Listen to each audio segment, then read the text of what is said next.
మత్తయి సువార్త 7వ అధ్యాయము 24-25 వచనాలు. మాథ్యూ 7:24-25.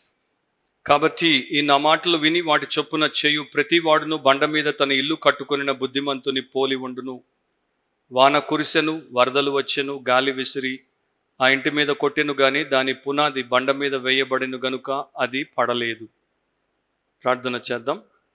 పరిశుద్ధుడవు, ప్రేమ స్వరూపుడవు, ఈ యూత్ ఫెలోషిప్లో నీ వాక్యము ఇక్కడున్న యవనస్తులందరికీ ప్రతి ఒక్కరికి క్షేమము, నీకు మహిమ కలుగునట్లు చేయమని యేసు నామమును అడిగి ప్రార్థిస్తున్నాం తండ్రి, ఆమెన్. సో ఈరోజు నా టైటిల్, నా యొక్క టాపిక్ ఏంటంటే build your life. Build your life. నీ జీవితాన్ని కట్టుకో, నీ జీవితాన్ని నిర్మించు. ప్రభువైన యేసు కొండ మీద చేసినటువంటి అద్భుతమైనటువంటి ప్రసంగంలో ప్రపంచంలో ఉన్నటువంటి ప్రతి ఒక్కరికి వారి జీవితాన్ని ఎలా కట్టుకోవాలో, అన్ని వయస్కుల వారికి వారి జీవితాన్ని కట్టుకోవడానికి ఉన్నటువంటి ఒకే ఒక విధానం ఏంటో ఆయన చెప్పాడు. బండ మీద వారి ఇంటిని కట్టమని చెప్పాడు. ఇల్లు వారి లైఫ్కి సాదృశ్యం. సో బండ యేసుక్రీస్తుకి సాదృశ్యం. అంటే ప్రభు అయిన యేసు సృష్టికర్త, దేవాది దేవుడైనటువంటి ఆయన మాట ప్రకారము ఒక మనిషి తన జీవితాన్ని కట్టుకోవడానికి ఉన్నటువంటి ఒకే ఒక స్థలం యేసుక్రీస్తు అనే బండ. అండ్ ఒకే ఒక విషయం, యేసుక్రీస్తు యొక్క బోధ, ఆయన వాక్యము, ఆయన మాట, దాని ప్రకారమే మనం కట్టబడాలి. ఇప్పుడు ప్రతి ఒక్కరికి అక్కడ ఒక అవకాశమును ఆయన ఇచ్చినప్పుడు వారికి ఉన్నటువంటి తీర్మానం గురించి కూడా చెప్తాడు. ఇద్దరు గురించి చెప్పాడు, బుద్ధిమంతుడు, బుద్ధిహీనుడు. బండ మీద ఇల్లు కట్టేవాడు, ఇసుక మీద ఇల్లు కట్టేవాడు. ఎందుకని ఇద్దరు ఆయన మాటలు విన్న తర్వాత రెండు రకాలుగా ప్రవర్తించారు? ఎందుకంటే ఆయన మాటలు విన్న తర్వాత ఇద్దరు రెండు రకాలుగా డిసైడ్ చేశారు. డిఫరెంట్ ఆప్షన్స్ని ఎంచుకున్నారు, డిఫరెంట్ చాయిసెస్ని తీసుకున్నారు. ఒకడేమో బండ మీద కట్టాడు, ఒకడేమో ఇసుక మీద కట్టాడు. సో డెసిషన్ అనేది మనదే. ఫస్ట్ అండ్ ఫార్మోస్ట్ నేను నా ఇంటిని సరిగ్గా కట్టుకోవాలి అనేటువంటి డిజైర్ మనకు ఉండాలి. I want to build my life well which can last for ever. నిత్యము నిలబడేటట్టు నా జీవితాన్ని కట్టుకోవాలి అనేటువంటి డిజైర్ ఉండాలి. దాంతోపాటు సరైనటువంటి డెసిషన్ చేసినప్పుడు మన డెస్టినీ అనేది దెబ్బ తినకుండా ఉంటుంది. సో ఒక 5 విషయాలు చాలా బ్రీఫ్గా మీకు యవనస్తులకి ఉపయోగపడినట్లు మీ జీవితాన్ని మీరు బిల్డ్ చేసుకోవడానికి నేను బైబిల్ నుండి మీకు చూపిస్తాను. First, build your self on Christ. Build your self on Christ. క్రీస్తు మీద మీరు మిమ్మల్ని కట్టుకోండి. కొలస్సీ పత్రిక 2వ అధ్యాయము 6-7 వచనాలు. Colossians 2:6 and 7. కావున మీరు ప్రభు అయిన క్రీస్తు యేసును అంగీకరించిన విధముగా ఆయన యందు వేరు పారిన వారై ఇంటి వలె కట్టబడుచు, మీరు నేర్చుకున్న ప్రకారముగా విశ్వాసమందు స్థిరపరచబడుచు, కృతజ్ఞతాస్తుతులు చెల్లించుట యందు విస్తరించుచు ఆయన యందుండి నడుచుకొనుడి. చాలా విషయాలు అక్కడ రాయబడ్డాయి, కానీ 2 నేను ముఖ్యంగా మీ దృష్టికి తీసుకుని వస్తాను. అక్కడ ఫస్ట్ సాల్వేషన్ గురించి, తర్వాత శాంక్టిఫికేషన్ గురించి వాక్యము మనతో మాట్లాడుతోంది. సో ఒక మనిషి జీవితంలో ప్రధానమైనటువంటి 2 ఘట్టాలు, 2 మెయిన్ ఈవెంట్స్, 2 చీఫ్ ఈవెంట్స్ ఏంటి అంటే సాల్వేషన్, రక్షణ, పాప క్షమాపణ పొందడం. రెండవది శాంక్టిఫికేషన్, పవిత్రపరచబడ్డం, రూపాంతరం చెందడం. ఈ లోకంలోనికి వచ్చినటువంటి ప్రతి మనిషి, ఆ పురుషుడు, ఆ స్త్రీ, లేకపోతే ఆ యవనస్తుడు, ఆ యవనస్తురాలు తప్పకుండా వీలైనంత త్వరగా వారి పాపము నుండి వారు విడుదల పొందాలి. వారి పాపము నుండి వారు రక్షించబడాలి. వారి పాపం విషయంలో వారు క్షమించబడాలి, శుద్ధి చేయబడాలి. వారికి ఆ నిజమైనటువంటి సమృద్ధి గల జీవితాన్ని జీవించేందుకు అవకాశాన్ని వారు దేవుడి దగ్గర పొందుకోవాలి. మనకున్నటువంటి ఒక అబద్ధపు అపోహ, ఒక ఫాల్స్ అండర్స్టాండింగ్ ఏంటంటే one day we can do it, ఏదో ఒక రోజున దాన్ని మనం చేయొచ్చు. కానీ దేవుడు అట్లా చెప్పట్లేదు. దేవుడు ఏమంటున్నాడు? The day you hear about it, that is the day for you to make the decision. ఏ రోజైతే ఈ సత్యాన్ని, ఈ విషయాన్ని, శుభవార్తని వింటావో అదే రోజు నీవు ఆ తీర్మానాన్ని చెయ్యాలి. ఎందుకంటే బైబిల్ చెప్తోంది, నేడే రక్షణ దినం, ఇదే మిక్కిలి అనుకూలమైనటువంటి సమయం. సో దేవుడికి మనకన్నా ఎక్కువ తెలుసు కనుక, దేవుడే మన జీవితాన్ని సృష్టించాడు, మన జీవితాన్ని నడిపించాలనుకుంటున్నాడు కనుక ఆయనకి ఆ విషయంలో పూర్తి అధికారం ఉంది మనకి చెప్పడానికి. అండ్ మన పాపము నుండి మనం ఎలా రక్షించబడతాం, ఎలా విడుదల పొందుతాం? ఒకే ఒక మార్గం ఉంది, యేసుక్రీస్తు అనేటువంటి ఆ రక్షకుడి ద్వారానే. సో నీవు నీ జీవితాన్ని యేసు ద్వారా రక్షణలోనికి నడిపించుకోకపోతే నీవు ప్రమాదకరమైనటువంటి స్థితిలో ఉంటావు. ఇసుక మీదే నీ యొక్క ఇంటిని కట్టుకునేటువంటి వ్యక్తిగా ఉంటావు. ఇక్కడ కొలస్సీలో బ్యాక్గ్రౌండ్ ఏంటంటే, ఆ చర్చ్లో ఉన్నటువంటి కొంతమంది అక్కడికి వచ్చినటువంటి హ్యూమన్ ఫిలాసఫీని ఆధారం చేసుకోబోయారు. సో బైబిల్లో పౌలు ఏం చెప్తున్నాడు, దేవుడు ఏం చెప్తున్నాడు, వాక్యం ఏం చెప్తోంది? You cannot build your life on human philosophy. మానవుల మధ్యలో ఉన్నటువంటి ఫిలాసఫీ మీద నీ జీవితాన్ని నీవు కట్టుకోకూడదు. You cannot build your life on religion. మతము మానవుడు ఏర్పాటు చేసినటువంటి ఒక విధానం. మతంలో ఉన్నదంతా కూడా అలవాటు ప్రకారం ఆచారం, ritualistic practices. So you cannot build your life on that. చాలా మంది క్రిస్టియన్ బార్న్ చిల్డ్రన్, అంటే క్రిస్టియన్ ఫ్యామిలీలో పుట్టినటువంటి వారు వారి జీవితాన్ని రిలిజన్ మీద కట్టుకుంటారు. సండే స్కూల్కి వెళ్తున్నాను, చర్చ్కి వెళ్తున్నాను, యూత్ ఫెలోషిప్కి వెళ్తున్నాను, I'm a Christian family member, so I'm in a safe place, I'm secure అని అనుకుంటారు. That is deceiving yourself. అది నిన్ను మోసపుచ్చుకోవడమే. ఎందుకంటే we cannot build ourselves on religion.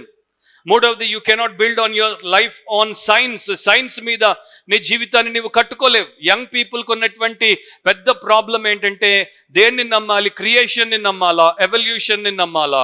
Science మన స్కూల్స్లో, కాలేజెస్లో, యూనివర్సిటీస్లో మనకి ఎవల్యూషన్ని ప్రజెంట్ చేస్తున్నాయి. అండ్ దేవుడేమో బైబిల్ ప్రకారము క్రియేషన్ని మనకు ప్రజెంట్ చేస్తాడు. సో మనము సైన్స్ మీద కట్టబడలేం.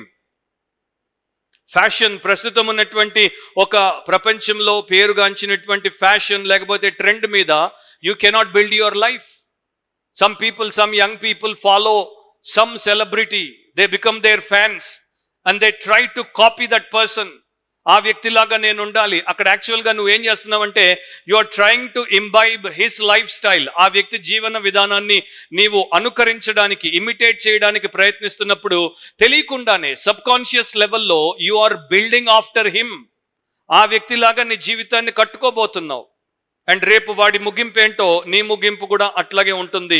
కనుక మనం అలా ఉండొద్దు. అండ్ ఇంకొకటి, నేను ఆ రకంగా ఏమీ చెయ్యట్లేదు, I'm not building my life on philosophy or religion or science or some kind of fashion or some famous personality అని నువ్వు అనుకుంటే, obviously without your knowledge you are building your life on your corrupt self. నీ యొక్క చెడి పడిపోయినటువంటి స్వంతం మీద నీ ఇంటిని నువ్వు కడుతున్నావు. అది ఇసుక కన్నా దరిద్రమైనది. సో నువ్వు తప్పకుండా కూలడానికే కడుతున్నావు. ఎవడు ఇంటిని కూల్చుకోవడానికి కట్టడు. సో ఫస్ట్ ఏంటంటే, build your self on Christ.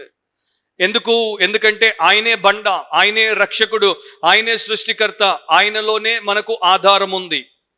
మీరు ప్రభు అయిన క్రీస్తు యేసును అంగీకరించిన విధముగా. సో యేసు క్రీస్తును నీవు అంగీకరించావా? నీ రక్షకుడిగా అంగీకరించావా? ఆయన నీవు ఆశ్రయించావా? ఆయనను నీవు ఆధారంగా చేసుకున్నావా?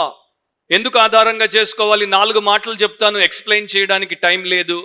ఒకటి, he is life to your dead soul. నీ చచ్చిన ఆత్మకు ఆయనే జీవం. 2, he is the light to your dark soul. నీ చీకటి ఆత్మకు, చీకట్లో ఉన్నటువంటి నీ యొక్క ఆత్మకు ఆయనే వెలుగు. అండ్ మూడవది ఏంటంటే, he is liberty to your dirty soul. నీ మలినమైనటువంటి పాపపు ఆ యొక్క అపవిత్రతలతో పట్టబడి పీడించబడుతున్నటువంటి ఆత్మకు ఆయనే స్వేచ్ఛ, స్వాతంత్రం.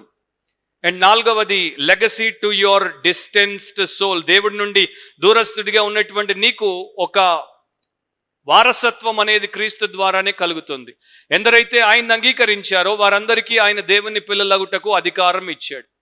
So no Christian young person, no Christian child can claim to be God's child unless they accept Jesus Christ as their Lord and Savior. So నేను యేసు క్రీస్తుని నా రక్షకుడిగా, నా ప్రభువుగా అంగీకరించినప్పుడే దేవుని బిడ్డను అవుతాను. నా తండ్రి దేవుడి బిడ్డ అవ్వచ్చు, నా తల్లి దేవుడి బిడ్డ అవ్వచ్చు, నా తాత దేవుడి బిడ్డ అవ్వచ్చు, నా అవ్వ దేవుడి బిడ్డ అవ్వచ్చు, కానీ నేను అంగీకరించేంత వరకు నేను దేవుడి బిడ్డను అవ్వను. అండ్ ఈరోజు చాలా మంది, మిలియన్స్ ఆఫ్ యంగ్ పీపుల్కి ఇది అర్థం అవ్వట్లేదు. They think they are automatically children of God. That is deception. So మనం ఏం చేయాలి అంటే వీలైనంత త్వరగా యేసుక్రీస్తుని మన జీవితంలోనికి మనము అంగీకరించాలి. తర్వాత చూసుకుంటాను అనేటువంటి ఆలోచన చేయకూడదు. అదొక అపోహ. ఇట్స్ అన్ అజంప్షన్, ప్రిజంప్షన్ అంటారు. సో బైబిల్లో మన జీవితం దేంతో పోల్చబడింది? నీటి బుడగ, బబుల్తో, వాటర్ బబుల్తో పోల్చబడింది. లేకపోతే గాలి బుడగ, వేపర్తో పోల్చబడింది. ఇప్పుడు నా దగ్గర లేదు, కానీ ఒకవేళ చిన్నప్పుడు మనము ఊదేవాళ్ళం కదా, అది సర్ఫ్ నీళ్ళలో పెట్టుకొని అనూతే ఇన్ని బుడగలు బయటకు వచ్చేవి. దాని లైఫ్ స్పాన్ ఎంతో చెప్పండి? నీ కంటి ముందు అది బుడగలాగా బయటకు వస్తుంది, ఆవిరిలాగా వస్తుంది, ఆ తర్వాత మాయమైపోతుంది. సో ఎంత పెద్ద రిస్క్ ఓ యంగ్ పర్సన్ నువ్వు తీసుకుంటున్నావంటే నీ యొక్క ఇటర్నిటీ అంతటిని స్టేక్ లో పెట్టేస్తున్నావు. Till you give your life to Jesus Christ for his safe custody, you are simply giving up your eternity. ఆ ఆవిరి లేక బుడగ ఎట్లా పగిలిపోతుందో అట్లాగే నీ జీవితం పోయే అవకాశం ఉంది. కొంతమంది భయపడతారు, అమ్మో ఇప్పుడే దేవుడి దగ్గరికి వచ్చి నేను నమ్ముకుని బాప్తిస్మం పొంది తర్వాత నేను మరలా పాపం చేస్తే, దేవుడు చెప్పాడు నువ్వు తర్వాత పాపం చెయ్యవని. ఎక్కడ బైబిల్లో దేవుడు చెప్పలేదు తర్వాత నువ్వు పాపం చెయ్యవని. నేను పాపం చేయట్లేదా ఇప్పుడు? అట్లా చూస్తారేంటి? నేనేమన్నా పైనుండి హెవెన్ నుండి దిగిపడినటువంటి హోలీ జోనా? పాపం అంటే ఏంటి? దేవుడి ఆజ్ఞను మీరుట పాపం. సో ఇప్పుడు నేను నా భార్య మీద విసుక్కుంటే అది పాపం. భార్యను ప్రేమించమన్నాడు, విసుక్కోమనలేదు. కానీ నాకు అప్పుడప్పుడు విసుకొస్తుంది. సో నేను నా భార్యను విసుక్కుంటే పాపం. మా ఇద్దరు పాపల్ని చాలా స్ట్రిక్ట్గా డిసిప్లిన్ చేస్తాను. I'm very disciplinarian father. మీరు వాళ్ళని అడిగితే చెప్తారు, అమ్మో ఐసా బాప్ కిసికు భీ నహీ హోనా. So when I override, నేను నా బాధ్యతను ఎప్పుడైతే నేను దాటుతానో, వారిని నేను బాధ పెడతానో, అప్పుడు నేను పాపం చేశాను. సో ఆ రకంగా అందరూ పాపాలు చేస్తారు. కాకపోతే తెలిసి తెలిసి పాపము చెయ్యకుండా మన జీవితాన్ని ప్రతిరోజు దేవుడి కొరకు బ్రతుకుట కొరకు దేవుడు మనకు ఏర్పాటు చేసిన విధానంలో మనముంటే మనము సిన్ లెస్ అయిపోము. కానీ we sin less and less and less. So there is a big difference between both of them. So తర్వాత నేను నన్ను మార్చుకున్నప్పుడు, నేను నమ్ముకుంటాను, దేవుడు నాకు సహాయం చేసినప్పుడు నేను ఆయనకి నా జీవితాన్ని ఇస్తాను అనుకుంటే ఆ రేపు నీకు ఎప్పుడు రాదు. ఇక్కడ దేవుడి వాక్యం చెప్తుందంటే God's role and your responsibility. He is the saviour but you must be willing to be saved by Jesus. నీవు ఆయనకు అప్పగించుకోవాలి. అలా రక్షించబడిన తర్వాత ఆయన యందు వేరుపారిన వారై ఇంటి వలె కట్టబడుచు మీరు నేర్చుకున్న ప్రకారముగా విశ్వాసమందు స్థిరపడాలని బైబిల్లో మనకు చెప్పబడింది. తెలుగులో కింద ఉంటుంది, ఆయన యందుండి నడుచుకొనుడి. Walk in him. Walking according to Bible is living, life style అన్నమాట. సో లివ్ ఇన్ క్రైస్ట్ అని బైబిల్ చెప్తోంది. We need to live in Christ. క్రీస్తులో మనం బ్రతకాలి అంటే క్రీస్తు యొక్క బౌండరీస్లో మనం బ్రతకాలి. క్రైస్ట్ యొక్క పారామీటర్, క్రైస్ట్ యొక్క స్టాండర్డ్స్ ప్రకారం మనం బ్రతకాలి. కొన్నేళ్ల క్రితము ఒక క్రిస్టియన్ ఆర్గనైజేషన్ అమెరికన్ టీన్స్ మీద సర్వే చేసింది. థౌజండ్స్ ఆఫ్ యంగ్స్టర్స్ మీద వారు చేసినటువంటి సర్వే 3 భాగాలుగా వారు డివైడ్ చేశారు. ఇక్కడ ఒక భాగాన్ని నేను చెప్తాను. క్రిస్టియన్ ప్రాక్టీస్ మీద, అంటే క్రిస్టియానిటీకి సంబంధించిన అభ్యాసాల్లో వారి గురించి వారు చెప్పినటువంటి విషయం ఏంటంటే 51% of US teens claimed to be Christian, yet only 8% display the beliefs and habits of a committed Christian. 51% మంది క్రిస్టియన్స్ అంటున్నారు, కానీ 8% మంది మాత్రమే అలాంటి విశ్వాసము, అలాంటి నిష్ట కలిగినటువంటి క్రిస్టియన్ ఆచారమును చూపిస్తున్నారు, హ్యాబిట్ని చూపిస్తున్నారు. 46% of Christian teens never read the Bible. 46% మంది క్రైస్తవులు, యవనస్తులు బైబిల్ చదవరు. మీలో ఎంతమంది చదువుతున్నారో నాకు తెలియదు. 58% of Christian teens believe that they don't have a responsibility to share their faith. వారి విశ్వాసాన్ని ఇతరులకి, వారి ఫ్రెండ్స్కి, లేకపోతే వారి యొక్క రిలేటివ్స్కి వారు పంచడానికి వారికి బాధ్యత లేదు అనుకుంటారు. యంగ్స్టర్స్ చాలా విషయాలు షేర్ చేసుకుంటారు, కానీ క్రైస్ట్ని షేర్ చేయరు, ఫెయిత్ని షేర్ చేయరు. They say they love their friends but they do not show the way to eternity to their friends. I do not know what sort of friends these people are. So horrible statistics on these young US Christians. Build up, లేకపోతే built up in him. ఆయన యందు నడుచుకోవడం, ఆయన యందు కట్టబడ్డం అని అంటే అర్థం ఏంటి? మామూలుగా మనము బిల్డింగ్ గురించి ఆలోచించినప్పుడు బిల్డింగ్ టేక్స్ టైం. మనందరికీ తెలుసు కదా, ఏదైనా కట్టాలంటే దానికి టైం పడుతుంది. To build a mission, Vijay బోడాన్ అడుగు, to build a mission it takes time. To build your muscle takes time. అమ్మాయిలు, to build your portfolio takes time. స్టూడియోకి 100 సార్లు పోవాలా. వాడు ఇటు నిలబడమంటే ఇటు నిలబడాలా, అటు నిలబడమంటే అటు నిలబడాలి, అటు చూడమంటే అటు చూడాలి, ఇటు చూడమంటే ఇటు చూడాలి. ఏంటంటే అటు వాడు వందలు తీసి కానీ నీ పోర్ట్ఫోలియో తయారు చేయడు. So to build your life, which is the most important thing, it takes lot of time and effort. And ఈ టైమ్ అండ్ ఎఫర్ట్ నువ్వు ఇవ్వాలి. అది ఈ రోజున చాలా మంది యంగ్స్టర్స్ ఇవ్వట్లేదు. They have very little interest in being built up in Christ. క్రీస్తులో నేను కట్టబడాలి అనేటువంటి ఆలోచన నీకు రానంత వరకు నీ పాస్టర్లు, నీ పేరెంట్స్ నీకు హెల్ప్ చేయలేరు. అది నీ నుండి రావాలి. నీ నుండి వస్తే నువ్వు ఎంత గొప్పగా ఎదగగలవో ఎవరు కూడా అంచనా వేయలేరు. ఒక చిన్న చర్చ్ మీటింగ్లో అందరూ కూర్చున్నాక ప్రేయర్ అయిపోయిన తర్వాత 6-year-old బాయ్ లేచి ఒక మాట చెప్పాడు. I wish the Lord would make us all gooder and gooder and gooder so that there is no bad left in us. మనందరినీ దేవుడు మంచివారిగా చేసుకుంటూ పోవాలి. ఎంతగా అంటే అసలు మనలో చెడు లేనంతగా. సో ఇది ఒక ప్రాసెస్ అన్నమాట. క్రైస్ట్లో మీరు నడుస్తున్నప్పుడు, కట్టబడుతున్నప్పుడు దేవుడు మీలో చేసేటువంటి ఒక గొప్ప కార్యం కనుక అది మీ చేతుల్లో ఉంది. మీరు దాన్ని గైకొనాలి. సెకండ్ పాయింట్లోకి వస్తే, have a proper view of God. Have a proper view of God. దేవుడి పట్ల సరైనటువంటి అవగాహన కలిగి ఉండండి. దేవుడి గురించి సరిగ్గా తెలుసుకొని ఉండండి. 1 యోహాను 4:8 1 John 4:8 అక్కడ చక్కని మాట రాయబడి ఉంది. తెలుగులో ఇట్లా ఉంటుంది, దేవుడు ప్రేమ స్వరూపి 1 అని ఉంటుంది. కింద ఫుట్ నోట్లో ప్రేమ అయ్యున్నాడు, ప్రేమ లేనివాడు దేవుని ఎరుగడు. So what is God? God is love. So Bible యొక్క ప్రైమరీ మెసేజ్ ఏంటి? Bible is introducing God as God of love. Is God who is love. ఆయన ప్రేమ అయి ఉన్నాడు. బైబిల్ దగ్గరకు వచ్చి బైబిల్ దేవుడిని మనం తెలుసుకోవాలి తప్ప బైబిల్కి బయట నుండి బైబిల్ దేవుడిని మనం తెలుసుకునే ప్రయత్నం చేయొద్దు. చాలాసార్లు అదే చేస్తాం. హియర్ సే అంటాం, అంటే ఎవరో చెప్పింది, ఎక్కడో చెప్పింది వింటాము, విన్నదాన్ని నమ్ముతాం. బైబిల్లో దేవుడు చెప్పింది వినము, చదవము, నమ్మము. సో దేవుడు అంటే ఏంటి? చాలా మంది యూనివర్సిటీ విద్యార్థుల దగ్గరికి పోయి గాడ్ ఏంటి డిఫైన్ చేయి అంటే చాలా మంది రకరకాలుగా చెప్తారు. ఎస్పెషలీ యంగ్ పీపులే ఎట్లా చెప్తారు? God is hate. దేవుడు ఒక ద్వేషము కలిగినటువంటి వాడు. God hates me, God is angry with me. దేవుడికి నేనంటే కోపం. God is very strict. God is a police man. దేవుడు ఒక పోలీసోడు, ఎప్పుడు దండ పట్టుకున్న వెనకాల ఉంటాడు. గాడ్ ఈజ్ జెలస్, లేకపోతే God is short tempered. God is always sulking. God is a joy stealer. God is a kill joy. God is enemy number 1. So రకరకాల understandings about God. That's why you say no to God always.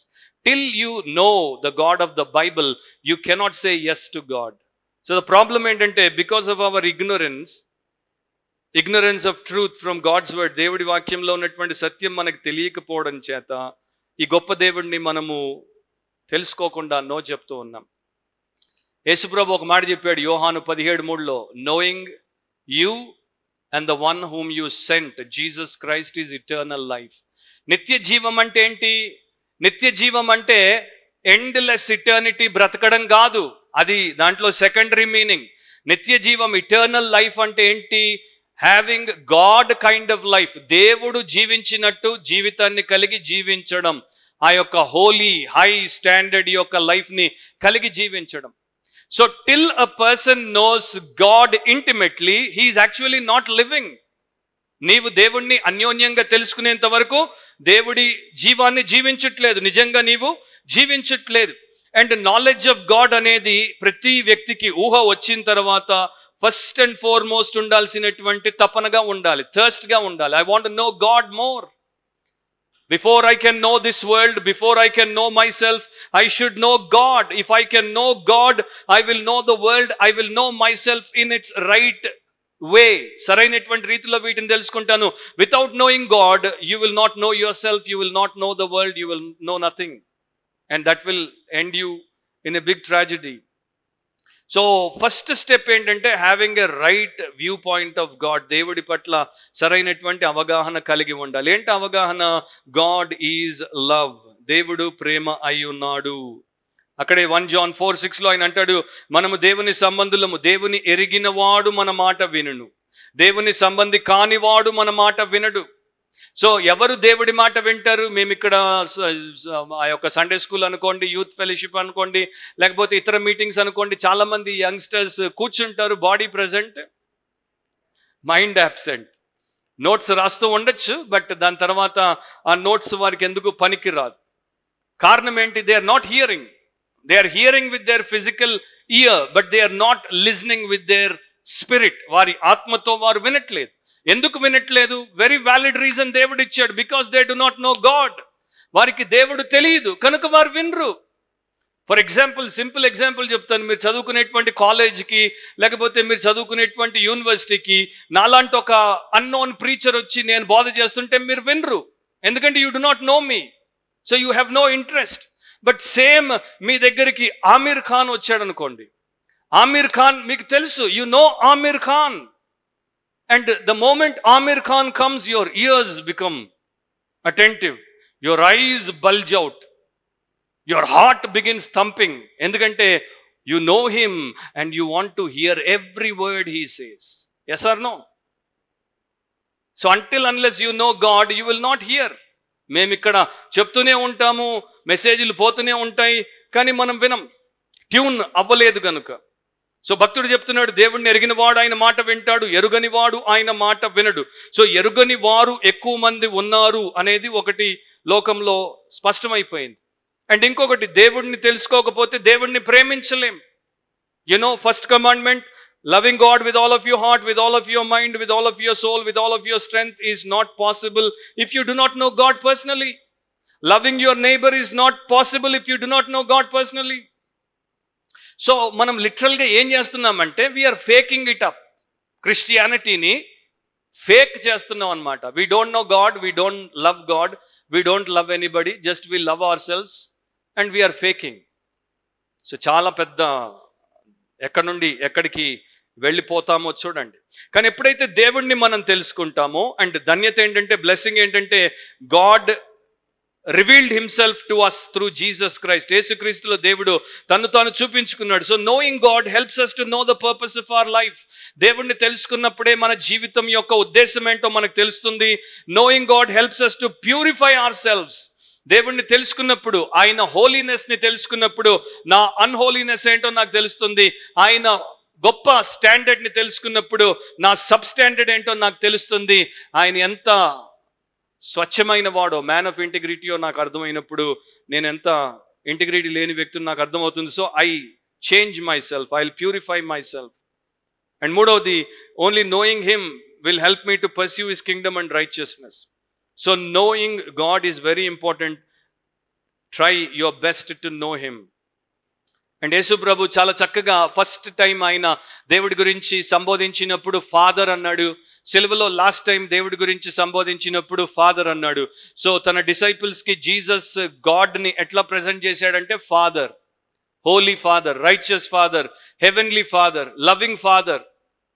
So మన father ఇప్పుడు ఇక్కడ చాలా వెంటనే God is a father అంటే చిల్డ్రన్కి వారి father గుర్తుకొస్తాడు. ఇది ఒక పెద్ద ప్రాబ్లం. ఇది ఒక క్రిస్టియానిటీలో ఈ ఇటర్నల్ ఫాదర్, ఎర్త్లీ ఫాదర్ మధ్యలో చాలా జమీన్ ఆస్మాన్ ఫరక్ ఉంది. So don't ever compare your earthly father with your eternal father. See your eternal father and then pray for your earthly father to become like your eternal father. చాలా మంది earthly ఫాదర్ని చూసి మా ఇటర్నల్ ఫాదర్ కూడా అట్లే ఉంటాడు, ఘర్ కా బాప్ ఐసా హై, ఊపర్ కా బాప్ భీ వైసా హై, నహీ చాహియే. కొంతమందికి బాప్ సాప్ లాగా ఉంటాడు. కాదు, real father, God alone has the perfection to be a real father. And ఆ father he thinks of us, మన గురించి ఆలోచిస్తాడు. హీ లవ్స్ అస్, మనల్ని ప్రేమిస్తాడు. వర్క్స్ ఫర్ అస్, మన కొరకు పనిచేస్తాడు. కేర్స్ ఫర్ అస్, మన గురించి శ్రద్ధ వహిస్తాడు. ప్రొటెక్ట్స్ అస్, మనల్ని కాపాడుతాడు. Provides for us in the future, మన భవిష్యత్తును ఆయనే రచిస్తాడు. So know God as a father. ఒక చిన్న పిల్లోడు అన్నాడు, I never fear when my father is with me. నా తండ్రి నాతో ఉన్నప్పుడు నేను భయపడను. ఒక గొప్ప ఏథిస్ట్గా మారాల్సినటువంటి ఫ్రాన్స్ దేశానికి సంబంధించినటువంటి ఇంటలెక్చువల్ రాండాల్ఫ్ ఆయన ఏమంటాడంటే, నేను ఒక ఏథిస్ట్ని అయిపోయేవాడిని, కానీ వెన్ ఐ వాజ్ స్మాల్, నేను చిన్నగా ఉన్నప్పుడు every day my mother used to put me on my knees and she used to help me to pray saying heavenly father, పరలోకమందున్న మా తండ్రి. After her death she left me to my heavenly father's care. ఆ పరలోకమందున్న తండ్రి బాధ్యత వదిలేసిపోయింది, కనుకనే I'm not an atheist today. So you have a heavenly father. Your earthly father may not understand you. Your earthly mother may not understand you. Your earthly friend may not understand you. Your earthly acquaintance cannot reach out into the inner part of your heart and being and help you there, but your heavenly father can do that.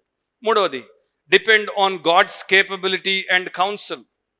త్వరగా ముందుకెళ్ళిపోదాం. Psalm 37:23-24, కీర్తన 37:23-24 వచనాలు. చక్కగా అక్కడ ఆ మాటలు ఉంటాయి. ఎవరైనా ఒకరు ఇంగ్లీష్లో చదవచ్చు, నేను తెలుగులో చదువుతాను. Psalm 37:23-24, ఒకని నడత యెహోవా చేతనే స్థిరపరచబడును, వాని ప్రవర్తన చూచి ఆయన ఆనందించును. యెహోవా అతని చెయ్యి పట్టుకొని ఉన్నాడు గనుక అతడు నేలను పడినను లేవలేక ఉండడు. అక్కడ కూడా చాలా మెటీరియల్ ఉంది, దాంట్లోనికి నేను వెళ్ళను. రెండు మాటలు. ఒకటి, నా English version KJV, the steps of a good man are ordered by the Lord. The steps of a good man are ordered by the Lord. మంచి మనిషి యొక్క అడుగులను దేవుడు వేయిస్తాడు. మంచి మనిషి ఎవడు? ఒకడు మంచివాడు లేడు, అందరూ పాపులే. యేసుక్రీస్తు రక్తంలో కడుగబడి రక్షించబడినటువంటి బిలీవర్ మంచివాడు. సో బిలీవర్ యొక్క స్టెప్స్ ని ఎవరు వేయిస్తారు? దేవుడు వేయిస్తాడు. అండ్ ఆ బిలీవర్ యొక్క స్టెప్స్ ని దేవుడు వేయించినప్పుడు బిలీవర్ ఎప్పుడైనా పడిపోతే ఆ బిలీవర్ చేతిని దేవుడు పట్టుకుంటాడు గనుక వాడు నేల మీద పడినా కూడా వాడిని లేపుతాడు. For the Lord upholds him with his hand. Unbeliever, చెడ్డవాడి యొక్క అడుగులను దేవుడు వేయించడు, వాడే వేసుకుంటాడు. వాడు అన్బిలీవర్ గనుక వాడి యొక్క స్టెప్స్ ని సెల్ఫ్, వాడి స్వంతమైన, లేకపోతే సేటన్ సాతానైనా, లేకపోతే సిన్ఫుల్ సొసైటీ చుట్టూ ఉన్నటువంటి పాపభూయిష్టమైనటువంటి లోకమైన వేయిస్తే దాని ప్రకారం అడుగులేస్తాడు. కానీ మంచివాడు దేవుడి మార్గంలో నడిచినప్పుడు దేవుడికి సంతోషం. Young people, learn to please God, learn to make God happy and you will be happy rest of your life. If you displease God you cannot be happy in your life. దేవుణ్ణి సంతోషపరచకుండా మీ జీవితంలో మీరు సంతోషంగా ఉండలేరు. Secret అది. దేవుణ్ణి సంతోషపరిస్తే 10 సంతోషం దేవుడు మీకు ఇస్తాడు. కానీ దేవుణ్ణి సంతోష పెట్టకుండా సొంతంగా ఎక్కడో సంతోషాన్ని పొందుకుందామంటే అది అయ్యే పని కాదు. అండ్ దేవుడు నీకు తన చేతినిచ్చి నిన్ను పట్టుకొని లేపుతాడు అంటే ఎంత మంచి. I love that expression. నేను చిన్నప్పుడు నడుస్తున్నప్పుడు, నేను తొట్టిల్లుతున్నప్పుడు, పడిపోబోతున్నప్పుడు, ప్రమాదాల్లో ఉన్నప్పుడు నా తండ్రి గట్టిగా బలంగా నా పక్కనే ఉండి నా చేతిని పట్టుకుంటే ఆయన నేను పడిన ప్రతిసారి లేపుతున్నప్పుడు, నన్ను చూసుకుంటున్నప్పుడు నాకు దేని గురించిన బాధ అవసరం లేదు. So you need a person like that to support you in your struggles when you go through your young life. So US టీనేజర్స్లోనే థౌజండ్స్ ఆఫ్ యంగ్ పీపుల్ మధ్యలో చేసినటువంటి రెండవ ఏరియా ఆఫ్ సర్వే ఏంటంటే దేర్ స్ట్రగుల్స్, వారి యొక్క సమస్యలు, వారి యొక్క బాధలు, వారు ఎదుర్కొనేటువంటి సవాళ్ళు. దాంట్లో 60% of teens and 30% of committed Christian teens struggle with depression. 60% మంది మామూలు వారు, 30% మంది కమిటెడ్ క్రిస్టియన్స్. కమిటెడ్ క్రిస్టియన్స్ అంటే Christians who are regular to church, who regularly pray and read the Bible, who happen to have a good testimony, they suffer depression. 35% of teens and 12% of committed Christian teens struggle with suicidal thoughts. 35% మంది మామూలు వారు, 12% మంది క్రైస్తవులు ఆత్మహత్య గురించి young teenagers struggle అవుతున్నారు. Teenager అంటే 13 నుండి 19 వరకు. తర్వాత 50% of teens and 36% of church going Christian teens struggle with pornography. అశ్లీల భూతు సాహిత్యంతో వారు మరి కింద మీద పడుతున్నారు. 36%. దాంట్లో 13 నుండి 15 year olds 48% మరి లాస్ట్ 3 months లో పోర్నోగ్రఫీని చూశారు. 51% of 18 to 19 year olds last 3 months లో అంతగా పోర్న్ చూశారు. అండ్ ఇక నాన్ క్రిస్టియన్స్ కన్నా అన్మ్యారీడ్ క్రిస్టియన్ టీన్స్ సెక్షువల్గా యాక్టివ్గా మారిపోయారు. These are all showing us something is wrong with these young people. ఈ యవనస్తులు they are not depending on God's capability and counsel. దేవుడి బలము, దేవుడి బుద్ధి, జ్ఞానం మీద ఆధారపడట్లేదు, సొంతంగా పోతున్నారు. ఇట్లాగే ఉంటుంది. అందుకనే ప్రభు చెప్పాడు మత్తయి 26:41, మీరు మెలకువగా ఉండి ప్రార్థన చేయండి, అప్పుడు మీరు శోధనలోనికి ప్రవేశించరు. మీ దేహము బలహీనం, మీ ఆత్మ సిద్ధమే, కానీ మీ దేహం బలహీనం. సో హ్యూమన్ ఎబిలిటీ అనేది సరిపోదు, మనకి డివైన్ ఎబిలిటీ అవసరం. And that can be granted to us through prayer. ప్రార్థన ద్వారా దేవుడు ఇస్తాడు. నేను ఒక సింపుల్ ఎగ్జాంపుల్ చెప్తాను. మీరు రాత్రి పడుకున్నారు మీ బెడ్ మీద, మీ బెడ్ షీట్ని మీరు తీసుకున్నారు, అది పొట్టిది, మీరు 6 అడుగులు అభిషేక్ లాగా, కానీ షీట్ ఏమో 4.5 అడుగులు. సో ఇప్పుడు అభిషేక్ నేను ఎగ్జాంపుల్గా తీసుకుంటాను. అభిషేక్ ఆ షీట్ని నెత్తికి కప్పుకుంటే మోకాళ్ళ దాకా వస్తుంది, అది ఫుల్ కవరింగ్ ఉండదు. కానీ అభిషేక్ దాన్ని కాళ్ళ కింద పెట్టుకుంటే ఛాతి దాకా వస్తుంది, ముఖం అంతా బయట ఉంటుంది. అంటే ఆ యొక్క షీట్ ఆ మనిషికి సరిపోవట్లేదు. నీ ఎబిలిటీ నీకు సరిపోదు. నువ్వు పైన వేస్తే కింద ఖాళీ ఉంటుంది, కింద వేస్తే పైన ఖాళీ ఉంటుంది. సో అది incomplete. We are incomplete people, incapable people, impotent people. So our abilities are not enough. అందుకనే we need God's ability. దేవుడి యొక్క సహాయం మనకి కావాలి. అన్ని స్ట్రగుల్స్ ఇతరుల్లాగే మనకు కూడా వస్తాయి, కానీ అక్కడ మనకు స్ట్రెంగ్త్ దేవుడు ఇస్తాడు. నా ఇప్పుడు మీరు చాటింగ్ చేస్తుంటారు, చాలా మంది దీనికి అలవాటు పడిపోయారు కదా. చేతులు ఎంత ఫాస్ట్గా, నేను యవనస్తుల ఫోన్లో అంటే వాళ్ళ స్మార్ట్ ఫోన్తో వాళ్ళు ఎట్లా 2 చేతులు tick tick tick tick tick tock tick tock tick tick tick tick అని కొడుతుంటారో చూసినప్పుడు అబ్బుర పోతుంటాను. వాళ్ళకి ఈ చాటింగ్ సిన్ఫుల్ పీపుల్తో, సెల్ఫిష్ పీపుల్తో అండ్ ఫూలిష్ స్టూపిడ్ పీపుల్తో చాటింగ్ చేయడానికి ఎంత బాగా వస్తుందో, ఆ యొక్క heavenly holy father who is after them for their good, ఆయనతో కమ్యూనికేట్ చేయడానికి మనస్సు ఉండదు. సో మీరు వరల్డ్లీ కమ్యూనికేషన్లో ఎక్సెల్ అవ్వడం కాదు, మీరు గాడ్లీ కమ్యూనికేషన్లో ఎక్సెల్ అవ్వండి. మీ ప్రతి విషయాన్ని ప్రభువుకి చెప్పండి, మీ యొక్క సమస్యని ప్రభువుకి చెప్పండి, ఆయనకి అడగండి, నీ సామర్థ్యం ఇవ్వు, నీ సలహా ఇవ్వు, నన్ను ఈ పరిస్థితుల్లో బలపరచు, నిలబెట్టు, నేను నిన్ను అవమాన పాలు చేయకుండా, నేను తప్పు చేయకుండా, మురికిగా మారకుండా నన్ను కాపాడు అని నువ్వు అడిగితే ఎందుకు ఆయన చేయడు? సో అక్కడ మీరు బైబిల్ని జాగ్రత్తగా చదవడం మొదలు పెట్టండి. ఒకటి ప్రే, రెండవది రీడ్ ద స్క్రిప్చర్. 1 పేతురు 2:2 పేతురు భక్తుడు అంటాడు, శిశువులు, కొత్తగా జన్మించిన శిశువులను పోలి దేవుడి వాక్యం అనేటువంటి పాలను అపేక్షతో కోరుకోండి. ఒక న్యూ బార్న్ బేబీలో ఉండేటువంటిది ఏంటో తెలుసా? ఇన్స్టింక్టివ్గా ఆ యొక్క మిల్క్ కోసం డిజైర్. ఎవరొచ్చి ఆ న్యూ బార్న్ బేబీ ముందు కూర్చొని నీకు పాలు అవసరం రా, నువ్వు రోజు 3 సార్లు తాగాలరా, అమ్మిస్తుందిరా అని చెప్పరు. వాడు లేగానే వాడికి ఎవరు చెప్తారో తెలియదు, కానీ కేర్ కేర్ అంటాడు, care for me, give me milk అంటాడు. సో యవనస్తులారా, మీకు ఎవరో వచ్చి చెప్పనవసరం లేదు, read the Bible, that is your soul food, that is your spiritual milk అని. If you are a truly born again new babe in Christ, it is within you. The Holy Spirit will help you to come for that milk of God's word and helps you to become wise and grow. మనకున్న ఈ over స్మార్ట్నెస్ని బట్టి మనల్ని మనం చాలా ఇబ్బందులకు గురి చేసుకుంటాం. So మనకి దాన్ని పక్కన పెట్టేసి దేవుడి వాక్యాన్ని చదువుకుని దాంట్లో ఎదిగేటువంటి అవసరత చాలా ఎక్కువ. సో 4వ దాంట్లోనికి వచ్చేద్దాం. Make no provision to pollute yourself. మిమ్మల్ని మీరు కలుషితం చేసుకోవడానికి ఏర్పాట్లు చేసుకోవద్దు. చేసుకోవచ్చా? అవును, ఎప్పుడు చేస్తూనే ఉంటాం. మనల్ని మనం పాడు చేసుకోవడానికి ప్రతినిత్యం ఏర్పాట్లు చేసుకుంటుంటాం. అందుకే బైబిల్లో దేవుడు చెప్పాడు, రోమా 13:14, రోమన్స్ 13:14, మెట్టకు ప్రభు అయిన యేసుక్రీస్తును ధరించుకుని వారై శరీరేచ్ఛలను నెరవేర్చుకొనుటకు శరీర విషయమై ఆలోచన చేసుకొనకుడి.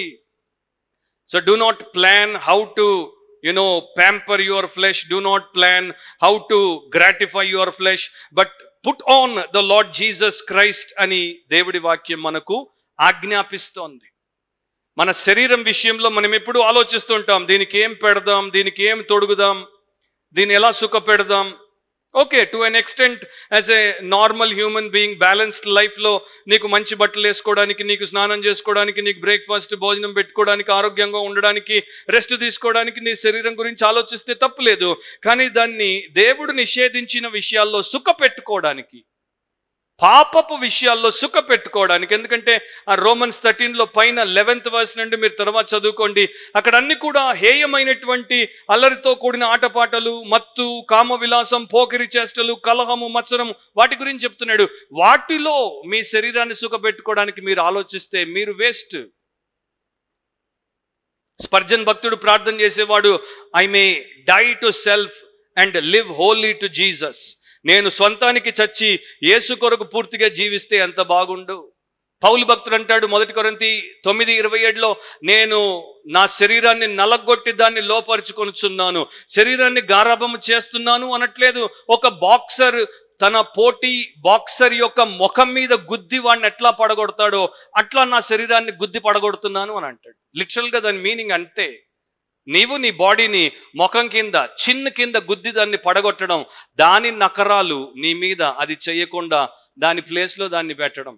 So put it in its place.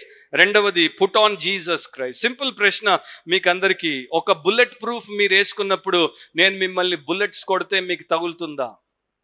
తగలదు కదా, బుల్లెట్ ఇక్కడికి వచ్చి కొట్టి కింద పడిపోతుంది. So Christ is the bullet proof for a saint. యేసుక్రీస్తును ధరించుకోవడం అంటే ఆయన్ని వస్త్రంగా వేసుకోవడం. నీ సెల్ఫ్ ఒక డర్టీ క్లోదింగ్ అనమాట. నీ యొక్క సొంతము అనేది ఒక మురికి వస్త్రం. దాన్ని తీసేసి యేసు అనే నీతి వస్త్రాన్ని నువ్వు వేసుకున్నప్పుడు ఆయన మాత్రమే మనకు లోక సంబంధమైనటువంటి పాపములు, శోధనలు అన్నింటి నుండి రక్షించే బుల్లెట్ ప్రూఫ్, లేక ఇంకో రకంగా చెప్పాలంటే holy costume of character. Greek మిథాలజీలో ఒక స్టోరీ చెప్తారు. హైడ్రా అనేటువంటి ఒక జంతువు 9 తలకాయలు. సో అది చావు లేనటువంటి జంతువు. దాని యొక్క 8 తలకాయలను అటు 4 ఇటు 4 హెర్క్యూలియస్ వచ్చి నరికేస్తే 9వ తలకాయ మాత్రం అది అట్లాగే ఉంటుంది. ఈ నరికిన మిగతా తలకాయలు ఒకటి నరికితే 2 వస్తాయి. దాంట్లో మీనింగ్ ఏంటంటే you cannot do away with evil. నీవు చెడును పరిహరించలేవు, అంటే దాన్ని తొలగించలేవు. Evil has to exist. చెడు ఉంటుంది, నువ్వు ఒకదాన్ని ఆపితే 2 వస్తాయి. సో నీ లైఫ్లో కూడా నువ్వు చెడును తొలగించేటువంటి ప్రయత్నం చేసినప్పుడు ఒకదాన్ని తీస్తే 2 వస్తాయి, రెండింటిని తీస్తే 4 వస్తాయి, 4 పోతే 8 వస్తాయి, మల్టిప్లై అవుతాయి. కనుక నీకు ఒక హెర్క్యులస్ అవసరం.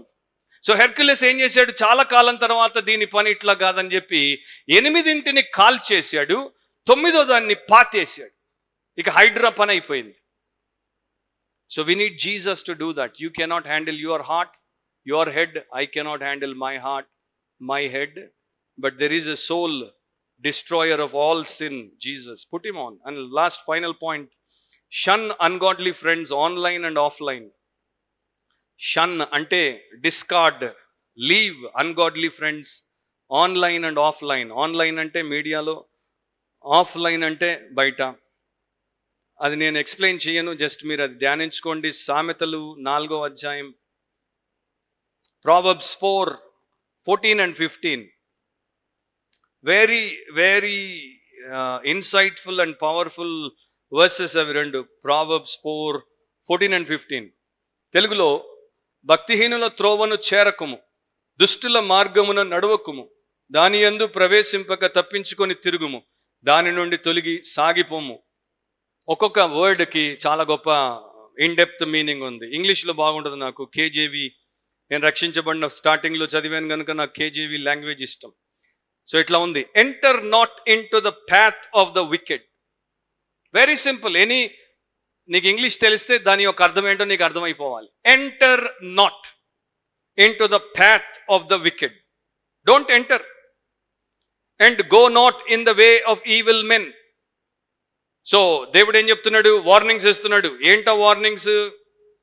Enter not onto the path of the wicked and go not the way of the evil men. Going the way of the evil men అంటే doing the same things just as they are doing, practicing the same things.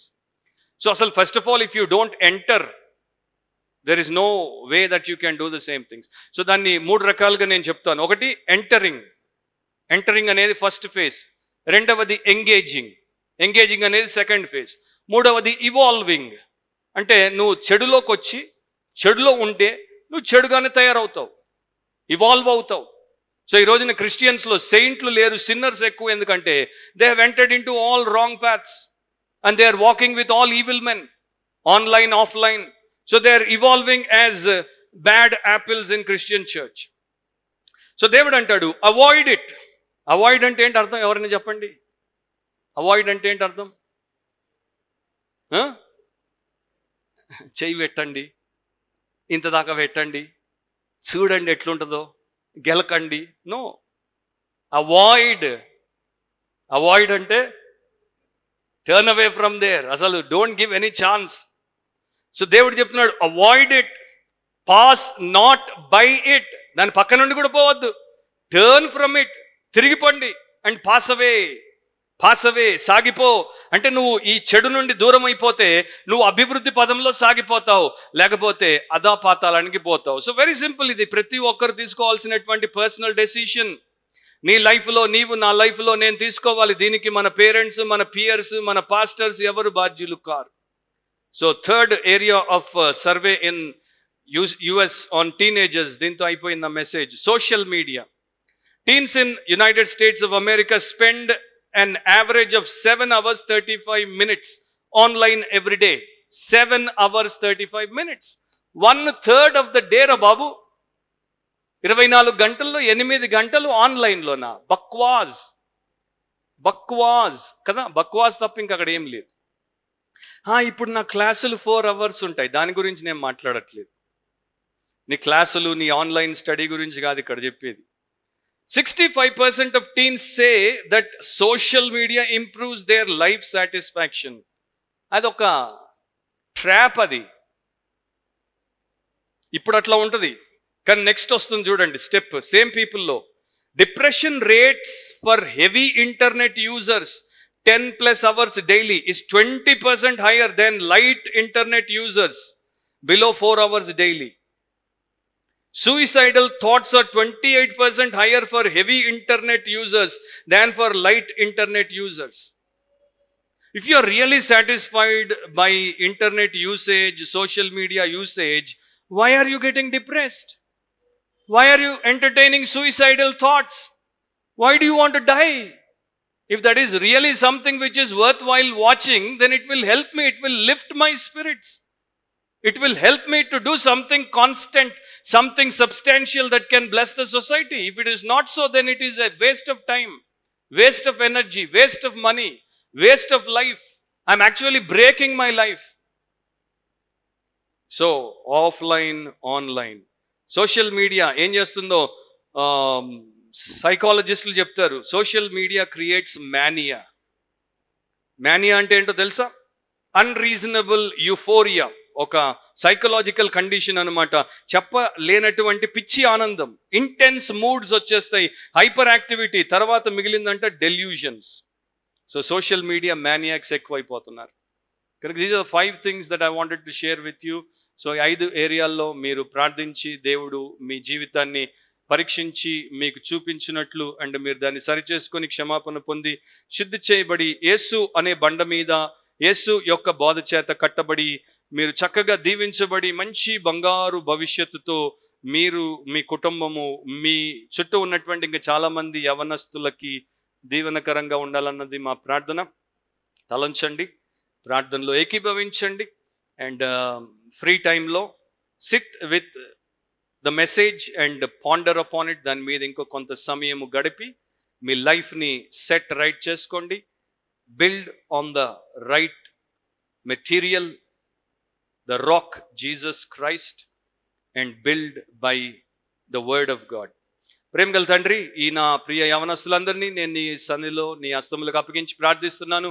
వీరిలో ప్రతి ఒక్కరూ ప్రశస్తమైన వారు, ఏ ఒక్కరు నశించక ప్రతి ఒక్కరు రక్షించబడి, ప్రతి ఒక్కరు క్రీస్తు అనే బండ మీద కట్టబడి, క్రీస్తు యొక్క వాక్య జ్ఞానముతో కట్టబడి అద్భుతమైన వ్యక్తులుగా, అద్భుతమైన యవనస్తులుగా, భవిష్యత్తు గల పౌరులుగా, పరిశుద్ధులుగా ఉండినట్లు సహాయం చేయమని, దీవించమని యేసు నామమున అడిగి ప్రార్థిస్తున్నాం తండ్రి. ఆమేన్.